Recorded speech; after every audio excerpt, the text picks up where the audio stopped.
Hoy tenemos el gusto de presentar una vida transformada que nos acompaña desde Ciudad Juárez, Chihuahua, y tenemos el gusto de presentarla. Hay personas que ya la conocen, hay personas que no. Ella es la hermana laica consagrada, que después vamos a explicar un poquito lo que significa ser un laico consagrado. Nos acompaña la hermana Alma de Jesús. Bueno, hermana, bienvenida. Muchas gracias, Carlos. Pues bueno, vamos a comenzar este momento con una pequeña oración. Ahí donde estamos cada quien. Decimos en el nombre del Padre, del Hijo, del Espíritu Santo. Amén. Amado Dios, te damos gracias esta tarde por tu presencia fiel con nosotros. Gracias porque nos acompañas, porque siempre estás dentro de nuestro corazón. A ti te ofrecemos todo esto que vamos a compartir, siempre buscando tu gloria, y también te pedimos por todas las personas que estarán compartiendo este momento, escuchando y viendo este video. Quédate, Señor, en nuestros corazones. En el nombre del Padre, del Hijo y del Espíritu Santo. Amén. Amén. Hermana, un gusto volverla a ver, aunque sea por estos medios de la tecnología. Queremos conocer un poquito, aunque la hemos visto predicar, la hemos visto en eventos, en retiros, hemos tenido el gusto de tenerla en nuestra comunidad, pero queremos saber un poquito más de usted, queremos saber un poquito su antes y el después de Cristo. Sabemos que Jesucristo vino a partir el mundo, el tiempo, ¿verdad? Y siempre hay un antes y un después de habernos encontrado con Jesucristo. Platíquenos quién es Alma de Jesús. Bueno, ¿es su nombre de pila o es su nombre de consagrada? Platíquenos un poquito quién es, dónde nace, de dónde viene, quiénes son sus papás. Platíquenos un poquito, hermano. Claro que sí, Carlos. Bueno, ante todo le voy a decir algo que yo hace tiempo llevo en mi corazón cuando me preguntan ¿quién es Alma de Jesús? Alma de Jesús es una hija muy amada por Dios. Esa es Alma de Jesús. Ahora, Amén. Mi nombre de pila es Alma Angelina Bueno Molina. Yo nací el 28 de septiembre, así es que muy pronto voy a cumplir años, voy a cumplir 54 años. ¿Qué día, hermana? El 28, el lunes. Miren, 54 tengo tiempo de pequeños conocerla. años. Sí. Y cumplimos años el mismo día. ¿En serio? Sí. Válgame Dios, pues feliz cumpleaños desde ya, ¿verdad? Sí. Bueno, mis padres, ¿verdad? Mi papá en vida llevó el nombre de Francisco Alfredo Bueno Rascón. Él nació en Cuauhtémoc, Chihuahua. Hace casi 38 años que él falleció a la edad de 51 años después de una enfermedad. Mi madre, tengo el gusto de tenerla con vida, Margarita Molina Tarango. Ella nació en Chihuahua, Chihuahua. Tiene 85 años y es una mujer pues muy bella, muy sabia, muy lúcida, un sostén aquí en mi vida y en la vida de toda la familia. Nosotros fuimos 7 hermanos, 6 mujeres y un hombre. Yo soy la cuarta. Después de mí nació mi hermano, mi único varón. Mi hermana mayor falleció hace 4 años, también casi 4 años después de una enfermedad. Y bueno, también pues todos ahorita con su vida, con sus familias, sus trabajos, sus quehaceres, ¿verdad?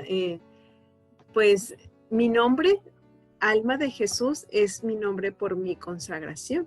También tiene toda una historia, ¿verdad? Por así decirlo. Nosotros cuando hacíamos nuestros primeros votos llevábamos el nombre de Jesús antes de nuestros nombres. Por ejemplo, yo cuando empecé era Jesús Alma. Ya después cuando hice perpetuamente mi consagración, pasé a ser Alma de Jesús. Entonces ese es mi nombre por mi consagración. El 21 de noviembre cumpliré 30 años de vida consagrada. Amén. Hermana, cuéntenos un poquito cómo vive su niñez, Alma de Jesús. ¿Cuál es su nombre de pila? Bueno, como les decía ahorita, mi nombre de pila es Alma Angelina. Alma Angelina. Y mi apellido Bueno Molina. Yo recuerdo una niñez bonita, ¿verdad? Pues con todos mis hermanos, éramos bastantes como para pasárnosla mal, ¿verdad? Al contrario, jugábamos bastante, teníamos carencias materiales, eso sí. pero aquí también en donde desarrollamos nuestra niñez, la colonia y nuestra adolescencia y juventud, pues un espacio muy especial porque éramos muchos amiguitos y amiguitas, más o menos de las mismas edades, unos más grandes, otros más chicos, pero más o menos todos por la misma edad. Jugábamos los juegos de antaño, ¿verdad? Pues les estoy hablando de hace muchos años, brincar la cuerda, brincar la liga, el bote volado, en fin, todos esos juegos de antes. Jugábamos también deportes como el fútbol, el voleibol, y todos, o sea, pasamos realmente una niñez muy, muy sana jugando. Nos gustaba reunirnos, platicar ahí con todos los amiguitos.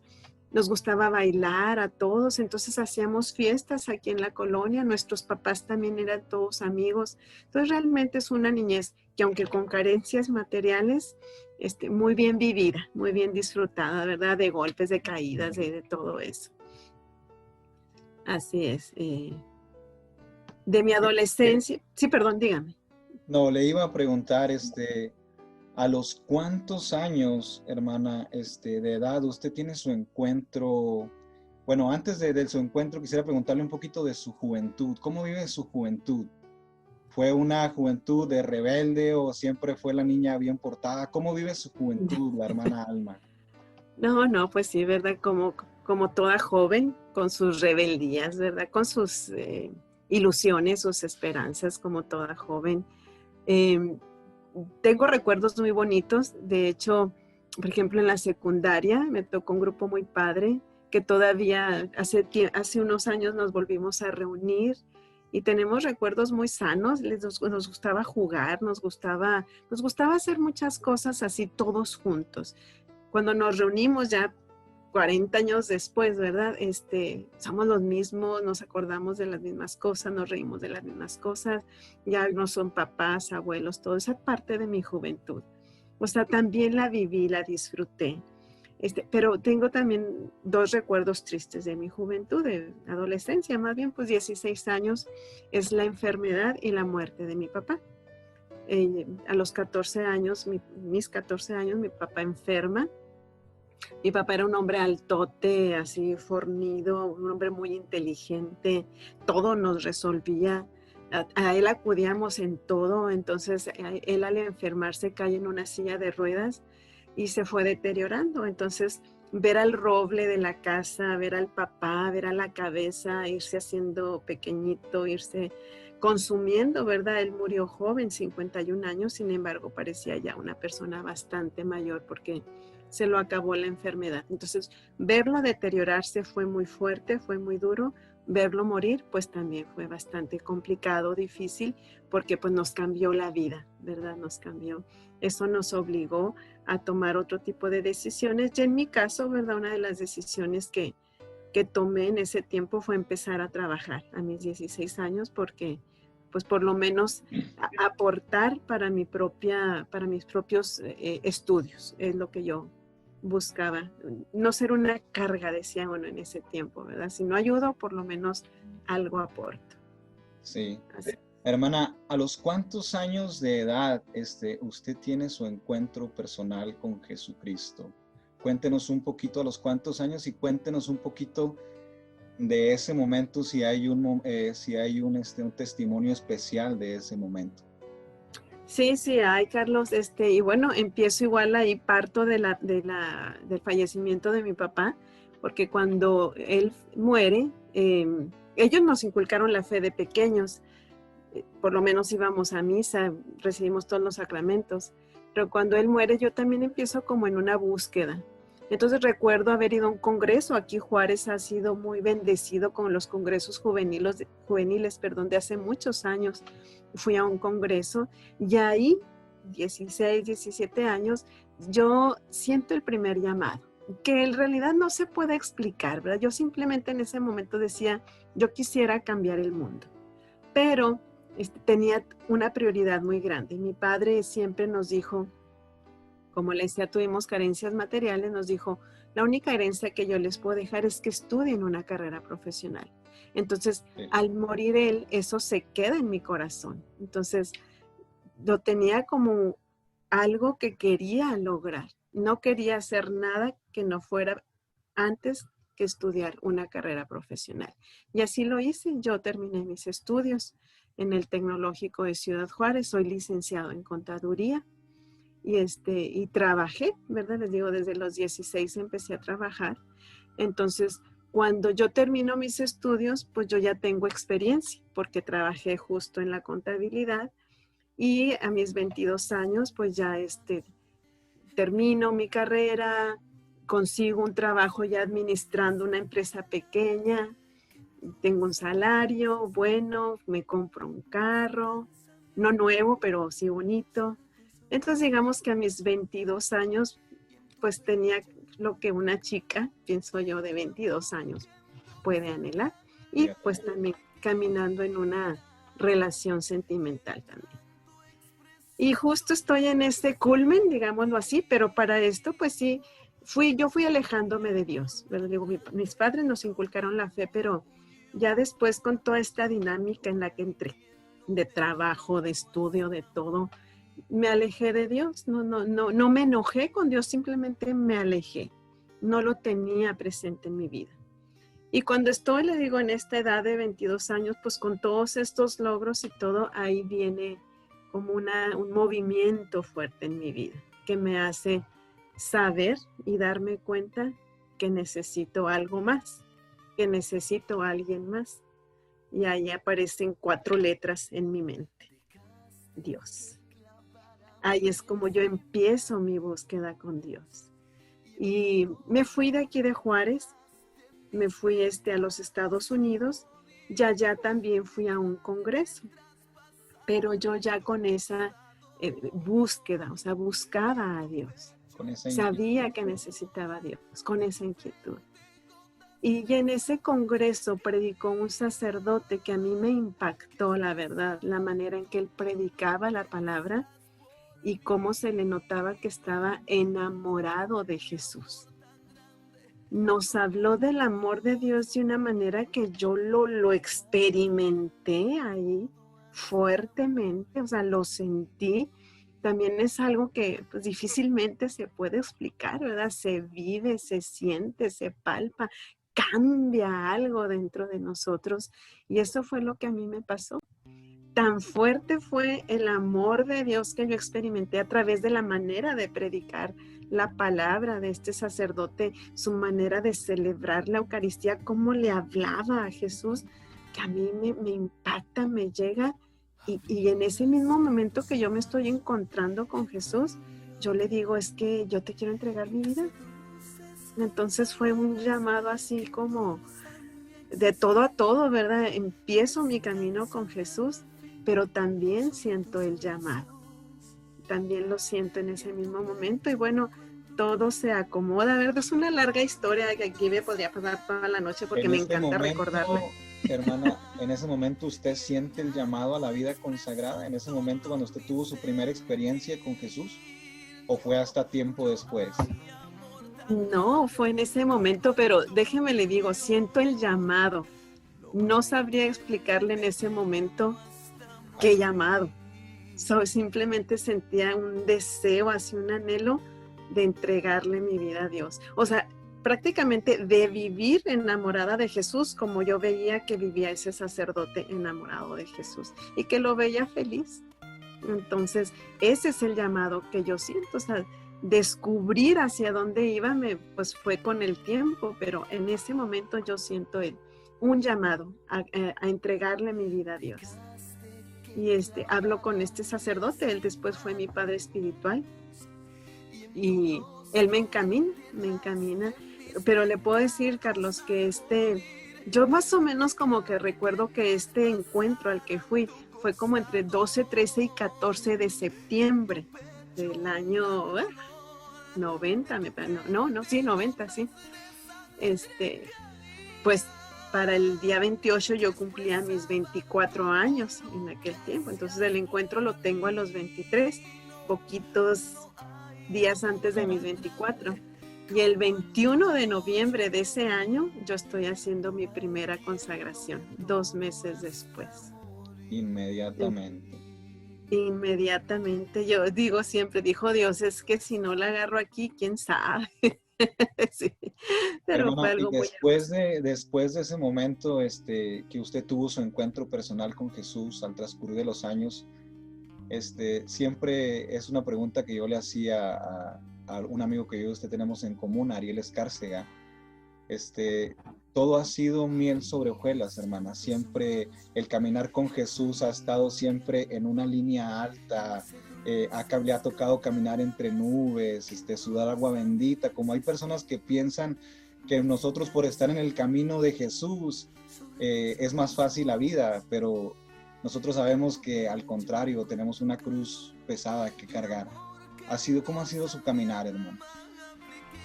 Ha habido de todo, Carlos, ha habido de todo. O sea, yo creo que la diferencia está en que lo vivimos con Jesús y lo vivimos con el amor. Pero ha habido pruebas de todo tipo. O sea, ha habido dudas, ha habido crisis, ha habido separaciones, ha habido mucha oscuridad, por mencionar las cosas negativas, ¿verdad? Como también mucha bendición, mucha seguridad en muchos momentos, apostolados hermosísimos. O sea, es que ha habido de todo, pero miel sobre hojuelas no. O sea, yo creo que un llamado más bien se va purificando, se va haciendo, se va fortaleciendo en la medida de la cruz, porque pues es como Jesús dio su vida, ¿verdad? En la cruz estamos llamados a vivir esa cruz. Y sí, sí creo que sí la he vivido. Amén. Hermana, hay algunas personas que no sabemos el significado de qué es un laico y qué es un laico consagrado. Yo recuerdo la primera vez que le hicimos la invitación de que viniera a nuestra comunidad San William aquí en Denver City. Nosotros la presentamos a usted como una religiosa. No sabíamos, al menos yo no lo sabía, que existía ¿cómo llamarlo? Ese nombre o ese tipo de consagración en una persona, ¿sí? ¿Nos puede explicar un poquito qué es un laico y qué es un laico consagrado, por favor? Mira, yo le voy a explicar de una manera tan sencilla. Una vez platicando con un padre me decía, la palabra laico significa pueblo. O sea, un laico es todos los que somos parte del pueblo de Dios. Consagrado, pues se le da digamos, un concepto de alguien que ha sido apartado para Dios. Pues yo le voy a hablar desde mi propia experiencia, ¿verdad? Un laico consagrado, una laica consagrada es un miembro del pueblo de Dios que sin irse a una congregación o a un seminario, siente el llamado de consagrar, de entregar su vida a Dios de una manera diferente. Y digo diferente porque todos los bautizados nos entregamos a Dios. O sea, todos los bautizados estamos llamados a entregar nuestra vida a Dios. Pero no todos los bautizados entregamos la vida a Dios, ¿verdad? Un Hermana, consagrado, sí. ¿cuándo siente usted que la consagración, usted nos platicaba ahorita que desde el principio, desde su encuentro, usted sentía el llamado? ¿En qué momento siente que es por este camino de laico consagrado? ¿Por qué no de ir a lo que se conoce como ser una monja? ¿Por qué tomar este camino de ser laico consagrado? Esa es una pregunta muy bella, Carlos, porque fue un caminar, ¿verdad? Cuando yo siento este llamado, le digo a este sacerdote con el que yo conocí, con el que yo platiqué, él me invita a vivir una experiencia de consagración en mi familia. No más que, bueno, yo no estaba en mi familia, yo estaba en los Estados Unidos. Entonces, pero vivir una experiencia de consagración, si estás yendo a la escuela, si estás trabajando, lo que estés haciendo. Entonces, yo empiezo a vivir esa experiencia de hacer la consagración. Consistía en vivir en pobreza, castidad y obediencia al ejemplo de Jesús en medio de la vida diaria. Entonces, yo conozco esta opción porque es la opción que se me presenta. Yo la empiezo a vivir, yo la empiezo a conocer y me empiezo a identificar plenamente con ella. Hubo otras jovencitas, porque pues estamos hablando que éramos muy jóvenes en aquel tiempo, que sí optaron por irse a una congregación. Hubo incluso jóvenes varones que optaron por irse a un seminario, o sea, su llamado era distinto. pero hubimos algunas, y entre ellas yo, que nos fuimos identificando plenamente con esta invitación que se nos hacía. Y es donde nosotros también ahí descubrimos que existen los laicos consagrados, porque igual yo tampoco ni conocía, ni sabía que iba a ser llamada a eso, o sea, nada, lo fui descubriendo en el camino. Y conforme fue pasando el tiempo, pues se fue acentuando más. Muchas veces todavía hasta la fecha me hacen la pregunta, ¿por qué no una congregación? ¿Por qué no religiosa? Porque no fue mi vocación, ¿verdad? Ahorita vamos a ver un poquito las diferencias que yo he encontrado, ¿verdad? Que he vivido, pero con una fuerza muy grande. Esta vocación fue la que vino a mí y me llenó, o sea, me llevó a sentirme realizada. Siento que esta entrevista va a ser de mucha ayuda para personas que quizás están sintiendo el llamado a la vida consagrada, a la vida religiosa, y a lo mejor no tienen contemplada esta opción de ser un laico, como usted nos explicaba, vivir desde la vida diaria, una consagración desde la vida diaria. Y me gustaría que me respondiera así unas preguntitas rápidas en base a algún laico consagrado. Una de ellas que me han hecho, que me han pedido que le pregunte, es que si una persona casada o una persona que fue casada puede ser, después de haberse enviudado, ser un laico consagrado. Sí, definitivamente. O sea, una persona que fue casada y que ha enviudado, sí puede ser un laico consagrado, ¿verdad? Yo tengo una hermana que es viuda, laica consagrada, ella es de España. Incluso si un matrimonio juntos deciden vivir esta experiencia, lo pueden hacer, pero ellos sí tendrían que ser como matrimonio. No podría él o ella, no, como matrimonio ser Tienen que ser laicos los dos. consagrados. Los dos. ¿Una familia, Algo. hermana? ¿Puede ser una familia de laicos consagrados? Sí, siempre y cuando toda la familia también esté de acuerdo y caminar así. Y en el caso de los hijos, por decir un ejemplo, si mi familia y yo nos consagráramos, mis hijos tendrían que vivir en castidad, o ellos en un futuro pudieran casarse, o tendrían que vivir siempre en soltería. Bueno, al menos como yo lo he vivido, ¿verdad? Lleva sus procesos. Yo primero hice una consagración temporal, ¿verdad? Después de algunos años, yo hago mi consagración perpetua. Entonces, digamos que si los hijos tienen una consagración temporal por los papás, pues claro que terminando esa consagración, ellos podrán decidir Sí, siguen, hermano. también si ellos se sienten llamados o si su llamado es otro. Hermana, ¿un laico consagrado trabaja? O esas son preguntas que me han pedido que le haga. ¿Un laico consagrado trabaja o vive de la caridad? ¿O cómo se sostiene un laico consagrado? Como lo marca el derecho canónico, Carlos, un laico consagrado vive de su trabajo, porque es parte de la misión del laico consagrado tener injerencia en sus ambientes de trabajo, o sea, llevar a Cristo a sus ambientes de trabajo. Entonces, es parte de la misión. La providencia también se hace presente. Yo he vivido las dos partes. O sea, yo cuando empecé con mi llamado, trabajé en una constructora primero y después trabajé por muchos años en lo que es el obispado de Ciudad Juárez, pero era un trabajo remunerado. Incluso con ese trabajo remunerado aportaba en mi casa y aportaba en mi comunidad. Actualmente yo vivo de la providencia por diferentes motivos, que la providencia tiene caras muy concretas, la familia, amistades, donativos por algún servicio. Tan solo recuerdo un día que fui al mandado, me encontré con una señora y me dijo, hoy yo le pago su mandado. No, ¿cómo ve? Sí, dice, hoy acépteme, yo le pago su mandado. Entonces, esa es la providencia, ¿no? Yo hoy por diferentes motivos, ¿verdad? Yo vivo actualmente con mi madre, que como les dije es una persona mayor. La acompaño pues, entonces no tengo un trabajo remunerado, pero el laico consagrado vive de su trabajo remunerado porque es parte de su misión también. Amén. Amén. Hermana, la última pregunta acerca de su consagración es, ¿cuáles son los servicios que presta o que puede prestar en la iglesia un laico consagrado? ¿En qué puede desempeñar su misión dentro de la iglesia?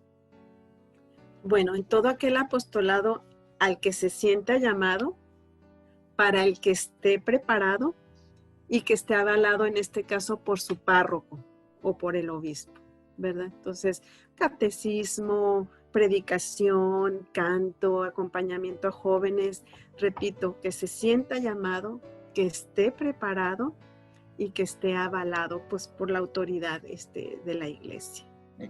Puede ser misionero, predicador. Exacto, sí, pero Cualquier sí, digo, llamado.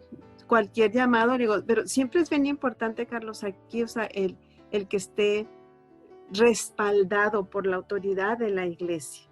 Sí, digo, en este caso el párroco, el obispo, hablando de la diócesis. Amén. Vamos a pasar un poquito, una vez más a la vida después de Cristo de Alma. Bueno, Okay. hermana, nos gustaría saber de alguna vivencia que usted haya tenido en su vida, que usted haya visto la mano de Dios obrando en su vida.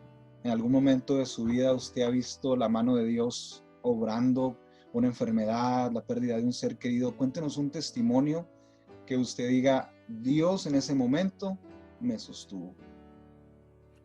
Bueno, ante todo yo soy cliente frecuente de la misericordia de Dios, ¿verdad? Yo vivo, mi vida es misericordia de Dios, pero sí tengo una experiencia que para mí es muchas, ¿verdad? Pero sí les comparto esta que fue fuerte y que es parte también de mi testimonio. Un laico consagrado puede vivir en comunidad o puede vivir en su familia. Entonces yo tuve un tiempo de vivir con unas hermanas laicas consagradas aquí en Ciudad Juárez. Teníamos una casa, pues, así le llamábamos casita, pero una casa, y trabajábamos todas vendiendo artículos religiosos. Era la manera en que nos sustentábamos. Teníamos apostolados en común, sacábamos adelante la casa entre todas, una vivencia muy especial, muy enriquecedora. Fácil no, ¿verdad? Difícil tampoco, o sea, con sus asegúnes, pues, personas que vivimos juntas. Y hubo un momento en que nuestro padre espiritual, él se enfermó gravemente y eso trajo muchos movimientos bruscos en la comunidad. Y empezamos también nosotros a tener situaciones complicadas entre nosotros, diferencias, divisiones. Hubo una situación bastante dura, bastante difícil. Entonces, toda esa situación nos llevó a separarnos. Ellas decidieron irse y yo decidí quedarme. Entonces me quedé sola en esa casa. Era una casa pues grande, ¿no? Para una sola persona era una casa grande, para todas las que estábamos estaba bien. Y platicando con el director espiritual, ya enfermo él y todo, pero decía, pues es mejor venderla, o sea, no tiene caso que esté sola, ya sola también para sostenerla era más difícil y pues no tenía ya un sentido, entonces venderla. Entonces en la casa había pues que deshacerla, ¿verdad? O sea, todo lo que había ahí había que darle un destino.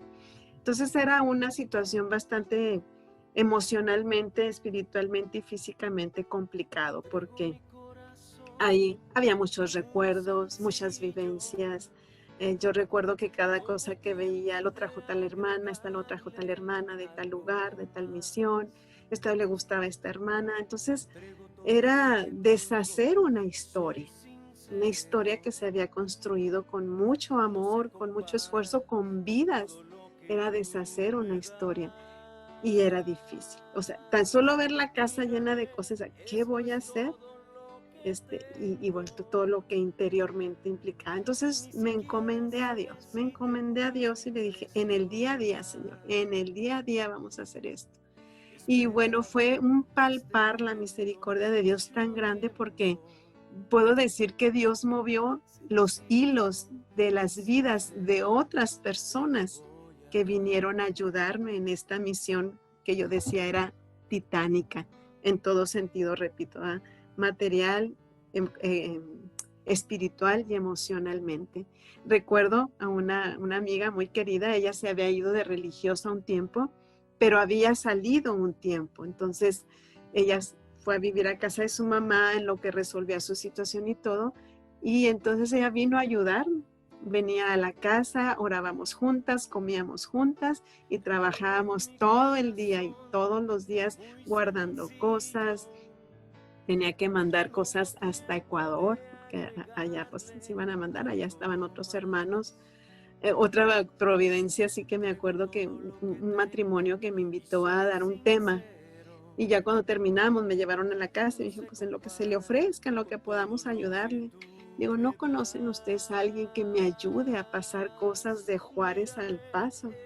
Y me acuerdo que se voltearon a ver y dice, nosotros pasamos cosas de Juárez al Paso. Entonces, así, ¿no? La providencia de Dios que se iba haciendo presente, las personas, una ayuda tremenda que recibí. Finalmente, pues la casa le dimos destino a todo, la casa se vendió. Yo estaba por cumplir 25 años de vida consagrada en ese tiempo. Justo la casa se vendió un mes antes, así un mes antes. Y bueno, también yo quería hacer una celebración de agradecimiento por los 25 años de vida consagrada. Era imposible, o sea, imposible, estaba tan saturada y pues medios no tenía.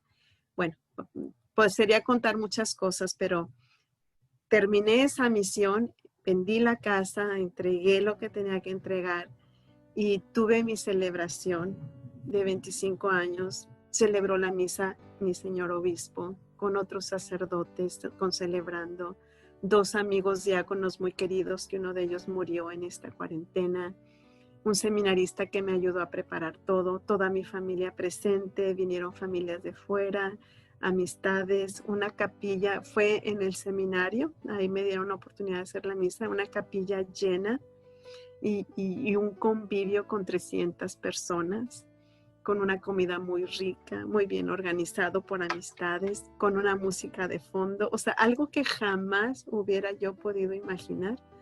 Todo se hizo y todo lo vi como parte del amor de Dios. O sea, de no tener nada y de tener una situación bastante difícil en esa misión, o sea, se volvió una fiesta. Todo se volvió una fiesta. Digamos que Dios, que Jesús le regaló ese banquete. Así es, literal, Carlos. Digo, los esfuerzos de personas, ¿verdad? Los medios económicos, su trabajo en hacer las cosas, pero sí, Dios se valió de todos ellos para regalarme eso. Así fue. Hermana, ¿qué en estos tiempos que estamos viviendo, verdad, en esta actualidad, qué es lo que entristece a la hermana Alma? ¿Qué es lo que la hace llorar en estos tiempos? Bueno, a mí me duele mucho el sufrimiento ajeno, mucho ver ancianos olvidados, ver niños pobres, todo eso me duele en el corazón, ver enfermos, todo eso me llena de mucha tristeza y más cuando tengo pocas posibilidades de poder ayudar, de poder hacer algo. Eso me entristece. Otra cosa que me entristece también es precisamente las épocas que vivimos, Carlos, rodeados de tantas filosofías y que tanta gente cree muchas veces, busca su felicidad y ver a Jesús, o sea, ver ahí a Jesús con toda su entrega, con su muerte, con su pasión, con su todo, y que no lo vea la gente como una opción. O sea, eso me parte el alma, la verdad, y que no quieran verlo muchas veces, aunque les hablemos de él. Y otra cosa, pues, que me entristece y mucho, y yo creo que es la que más, pues, son mis propios errores, Carlos, mis propios pecados, mis propias debilidades, mis caídas, cuando ofendo a alguien más, cuando ofendo a Dios, pues también eso me llena de mucha tristeza. ¿Cómo está viviendo, hermana, en estos momentos de pandemia? ¿Cómo está viviendo usted el COVID? Cuéntenos un poquito. Bueno, usted sabe que todo esto empezó estando en Cuaresma, ¿sí? Al principio yo creo que nadie sabíamos cómo vivirlo, o sea, cómo interpretarlo, cómo asumirlo, pero hubo una clave que a mí me llegó así en la Semana Santa. Yo seguí todas las celebraciones del Papa Francisco Y el Viernes Santo, quien dio la homilía fue el padre Rainiero Cantalamessa.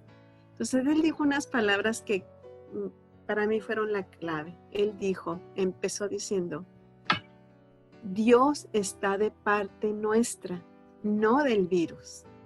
Entonces eso fue así como que a mí me abrió un panorama y empecé a vivir todo esto de una manera muy distinta.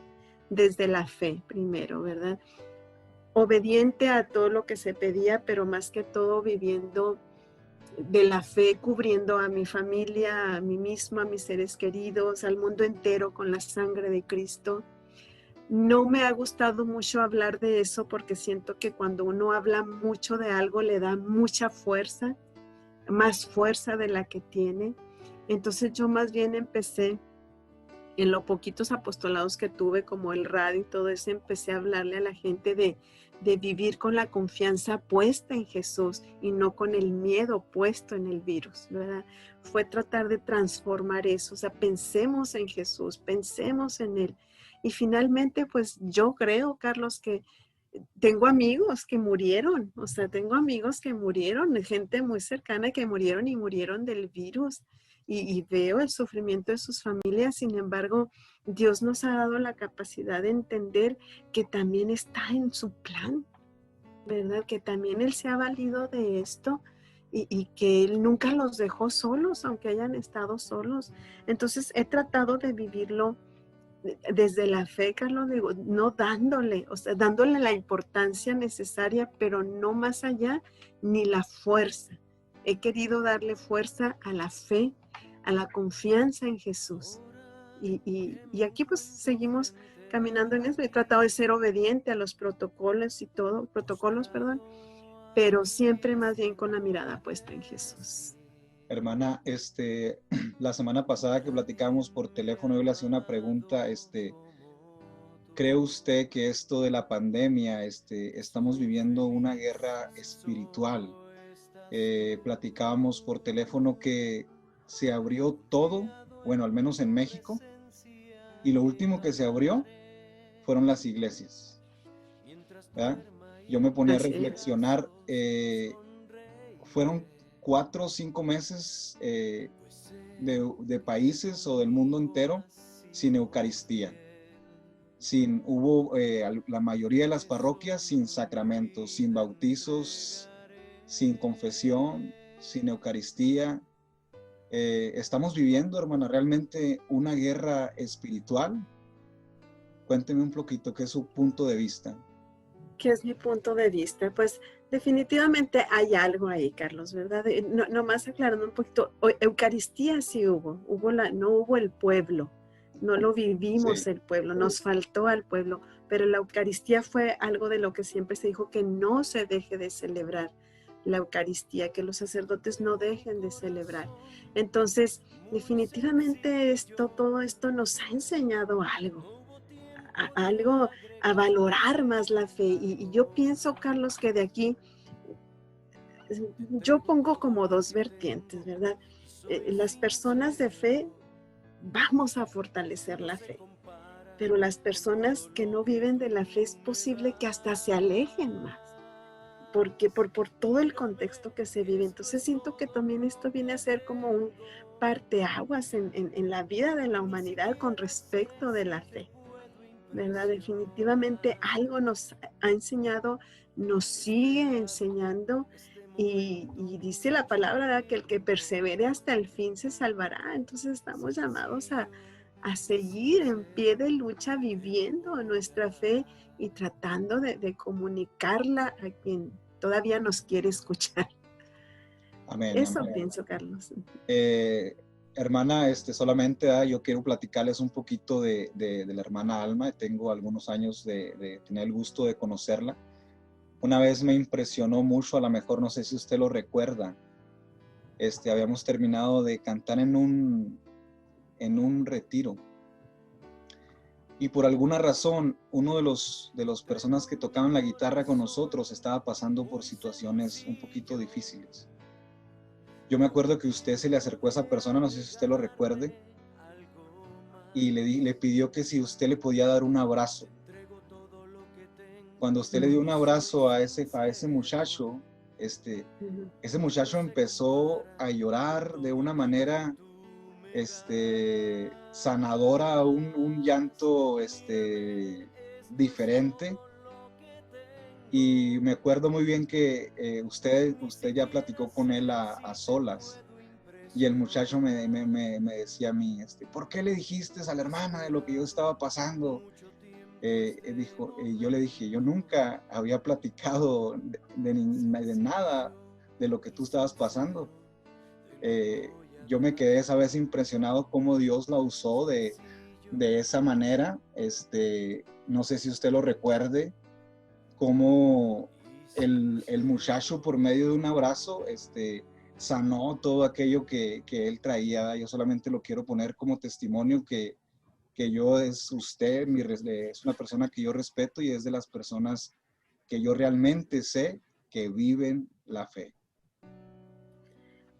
Así como que muy claro no lo tengo, Carlos, pero sin embargo tengo en mi mente a un joven, a un señor joven. Sí. Y lo único que yo le puedo decir es que, y esto fue como una enseñanza de nuestro Padre Espiritual, en paz descanse, cuando está uno sirviendo, ¿verdad?, al Señor, y está uno disponiéndose, el Espíritu pone, o sea, mueve. Y yo me acuerdo que mi padre nada más nos enseñó, sean dóciles. O sea, no trata de, ¿por qué tengo que ir a darle un abrazo? No, esto se va a ver muy mal, ¿qué va a pensar?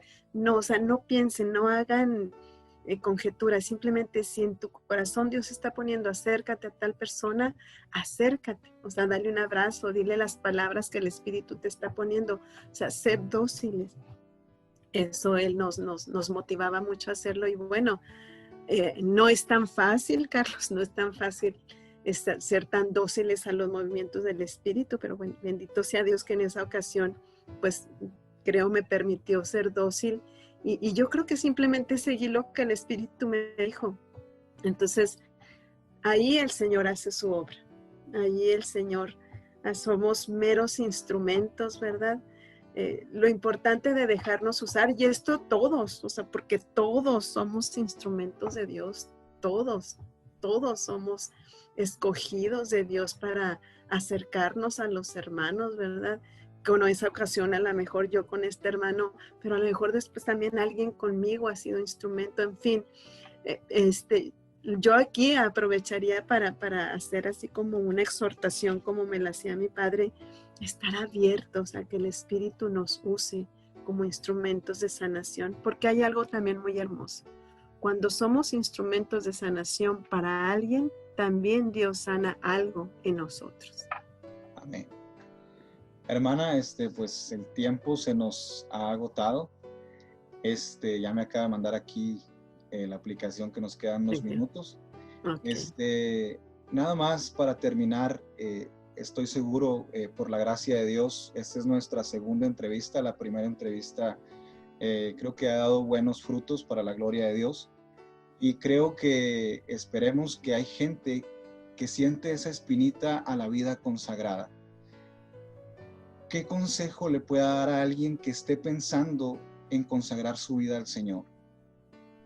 Que siga su corazón y que busque la ayuda adecuada, ¿verdad? Que alguien le conduzca en su inquietud, ¿verdad? Que no lo deje pasar, que no lo descarte de su vida, porque ahí está la felicidad de su vida, ¿verdad? Si siente una inquietud, déle importancia, déle seguimiento, no lo descarte, no diga, no, dese la oportunidad y busque la ayuda adecuada. Eso podría yo aconsejarles. Amén. Hermana, muchas gracias. Siempre un gusto platicar con usted. Siempre es una plática muy rica que a mí en lo personal me enriquece bastante. Me gustaría que termináramos con una pequeña oración, hermana, donde usted orara por el pueblo. Estoy seguro que hay gente en estos momentos que necesita de nuestra oración. Si gusta terminar con una pequeña oración, se lo agradezco. Claro que sí, Carlos, vamos a hacerlo. En el nombre del Padre, del Hijo y del Espíritu Santo. Amén. Amado Señor Jesús, gracias te damos por este tiempo que nos has dado para compartir. Queremos presentarte, Señor, a todos tus hijos que están viendo, que verán en el tiempo y en la historia este video. para que tú, Señor, hagas tu obra de amor en ellos. Te pedimos desde ya que te extiendas tu mano poderosa sobre los enfermos, les toques sus órganos dañados, les concedas la salud según tus planes de amor. Consuela, Señor, a quienes están tristes, acude a quienes están desamparados. En fin, Señor, tú conoces las necesidades de tu pueblo, de tus hijos que te buscan, que te aman, incluso las necesidades de aquellos que no te buscan y no te aman. También tu amor se extiende hacia ellos. Realiza tu obra de amor, misericordia, sanación, salvación, liberación, conversión de cada corazón. Y que todos un día, Señor, te demos la gloria a ti, porque solamente tú mereces toda gloria y toda honra. Quédate en nuestros corazones y bendícenos, Señor, por la intercesión de María de Guadalupe y de San José. En el nombre del Padre, del Hijo y del Espíritu Santo. Amén. Amén. Hermana, muchas gracias, un gusto. Y hermanos, muchas gracias. Esperemos seguir con este proyecto que desde hace tiempo yo había sentido en mi corazón, mostrar cómo Dios actúa realmente en la vida y en las almas de las personas. Dios los bendiga y nos vemos la próxima.